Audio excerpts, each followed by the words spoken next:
Jangan lupa subscribe YouTube channel Metro TV News dan jangan lupa nyalakan notifikasinya.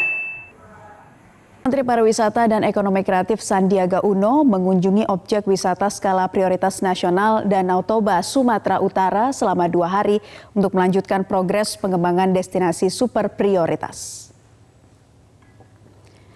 Sandiaga Uno tiba di kawasan Danau Toba melalui Bandara Silangit, Siborong-Borong Tapanuli Utara sekitar pukul 10 pagi. Dari Bandara Silangit, Sandi langsung menuju objek wisata geosite penatapan Huta Ginjang Muara Tapanuli Utara. Sandi didampingi Bupati Toba Darwin Siagian menyempatkan diri menikmati kejernihan air Danau Toba dengan bermain perahu sejenis kanu sembari menyapa para pengunjung. Sandiaga Uno menyatakan dirinya mendapat tugas dari Presiden Joko Widodo untuk membenahi dan melanjutkan progres pengembangan destinasi super prioritas. Pengembangan Danau Toba bukan sekedar pengembangan infrastruktur, melainkan juga pengembangan sumber daya manusia, kesiapan produk talenta, dan juga produk ekonomi kreatif.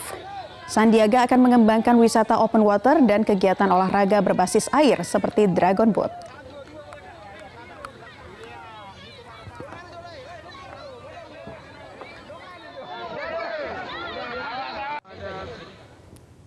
Dan untuk membahas lebih jauh mengenai dampak dari aturan larangan seluruh WNA masuk ke Indonesia di sektor pariwisata serta upaya apa saja yang akan dilakukan pemerintah, kita sudah terhubung dengan Menteri Pariwisata dan Ekonomi Kreatif Sandiaga Uno. Selamat sore, Mas Sandi. Sore, apa kabar teman-teman? Baik. Semua, saya ada di Lake Toba. Oh, sudah di Toba ya, di wilayah Samosir. Mas Andi, mengawali 2021, pemerintah membuat aturan untuk melarang WNA masuk mulai tanggal 1 hingga 14 Januari. Bagaimana dampaknya di sektor pariwisata? Ya, tentunya ini satu keputusan yang pasti telah dipertimbangkan secara matang dan mengutamakan keselamatan untuk bangsa dan negara. Kita tidak mendukung. Namun saya sudah menyampaikan kepada para pelaku sektor pariwisata dan sektor ekonomi kreatif untuk mengedepankan pendekatan baru yang menjadi andalan adalah wisatawan Nusantara dan wisatawan domestik. Karena kalau kita lihat hasil diskusi saya dengan Ibu Menlu, Pak Menkes juga, dan begitu banyak begitu banyak simptom atau perubahan-perubahan yang cepat atas varian baru ini, ya perlu kita harus sikapi dengan hati-hati. Jadi kami sepakat di sektor pariwisata dan ekonomi kreatif dan kita melakukan adaptasi. Jadi ini adalah sebagian dari satu strategi kita, inovasi, adaptasi, dan kolaborasi. Tahun 2020 tahun yang sangat berat untuk sektor pariwisata ekonomi kreatif. Namun saya yakin dengan gerak cepat, gerak bersama, dan kolaborasi kita di tahun 2021 mudah-mudahan kita bisa mengatasi pandemi ini tentunya dengan protokol yang sangat ketat dan disiplin dan bisa menggerakkan, membangkitkan ekonomi kita kembali. Ya, Mas Andi, selama pandemi sektor pariwisata adalah salah satu sektor yang paling terdampak. Sejauh ini apa saja evaluasinya, Mas Andi? Ya, yang harus kita selamatkan tentunya adalah masyarakat yang bergerak di sektor pariwisata dan ekonomi kreatif. Pariwisata ada sekitar 13 juta masyarakat yang menjadi tumpuan harapan dari kehidupan keluarga mereka. Sementara dari ekonomi kreatif ada sekitar 8 sampai 20 juta. Lebih dari 30 juta masyarakat ini harus kita selamatkan dari segi penghidupan mereka, mata pencarian mereka. Nah, oleh karena itu kita harus mampu bertahan dengan strategi baru, yaitu inovasi dari segi destinasi untuk kita persiapkan.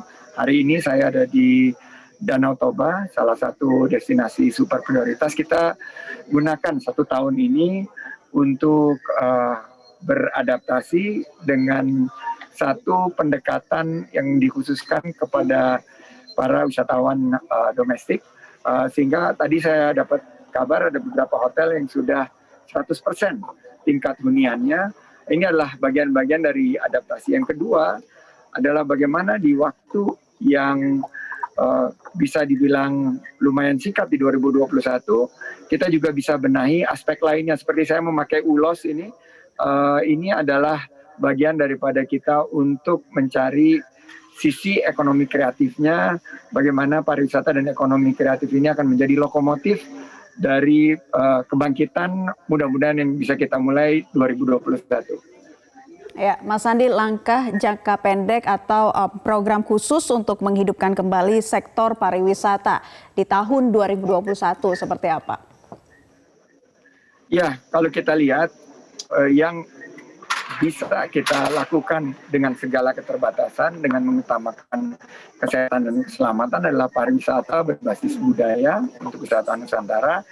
Karena sekarang satu kebutuhan bahwa kita harus hidup sehat, yaitu pariwisata berbasis olahraga. Jadi ada olahraga air, kita mungkin bisa lihat yang lagi hits banget sepeda.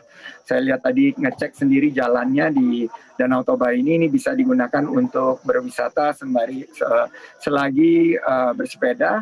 Kita juga bisa melihat berlari dengan berolahraga, jadi wellness atau satu pariwisata yang berbasis kesehatan kita. Kedua adalah event-event yang merupakan juga arahan dari Pak Presiden bahwa calendar of events itu atau rencana kegiatan baik mingguan, bulanan maupun tahunan itu dipersiapkan. Nah, ini jangka pendek juga bisa kita eksekusi dengan konsep hibrid, yaitu dengan menggunakan big data dan platform-platform virtual.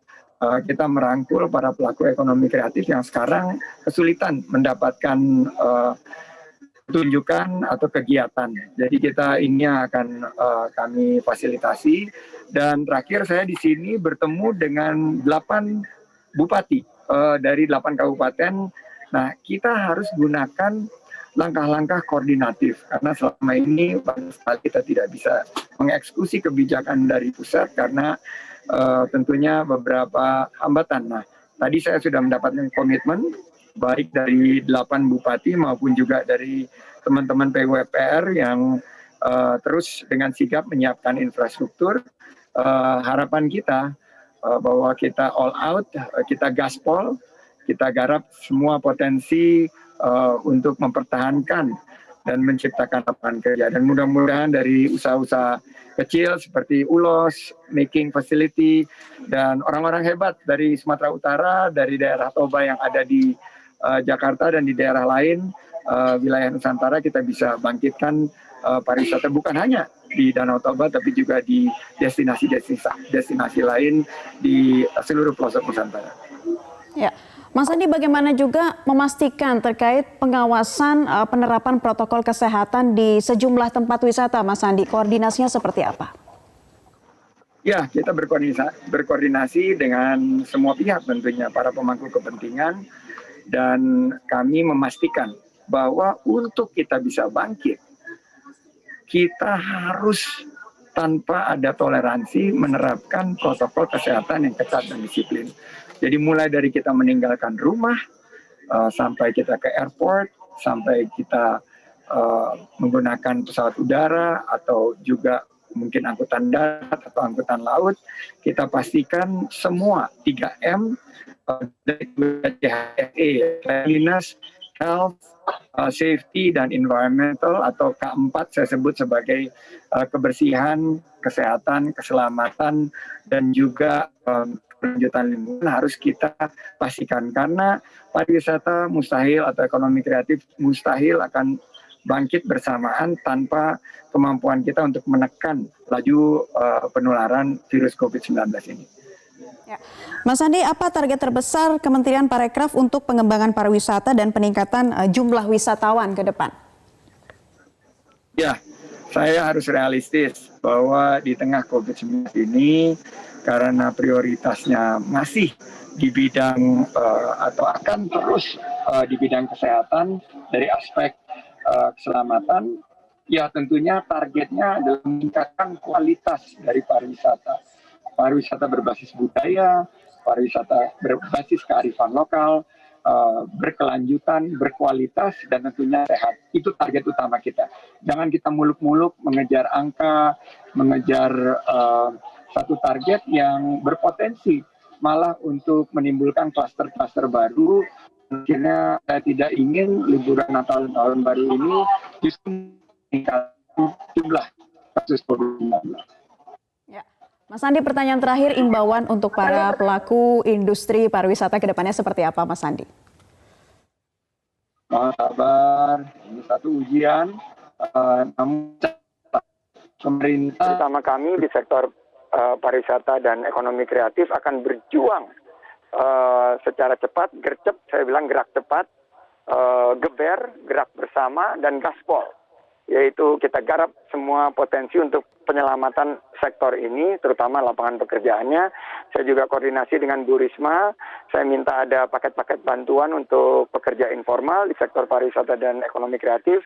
Saya juga udah ke Pak Erick Thohir dan teman-teman kabinet dan dunia usaha untuk mendorong dana-dana stimulus untuk menyelamatkan sektor pariwisata dan ekonomi kreatif karena begitu banyak jutaan masyarakat yang bergantung pada sektor pariwisata dan ekonomi kreatif ini. Ya, Menteri Pariwisata dan Ekonomi Kreatif Bapak Sandiaga Uno, terima kasih sudah bergabung bersama kami di Newsline kali ini.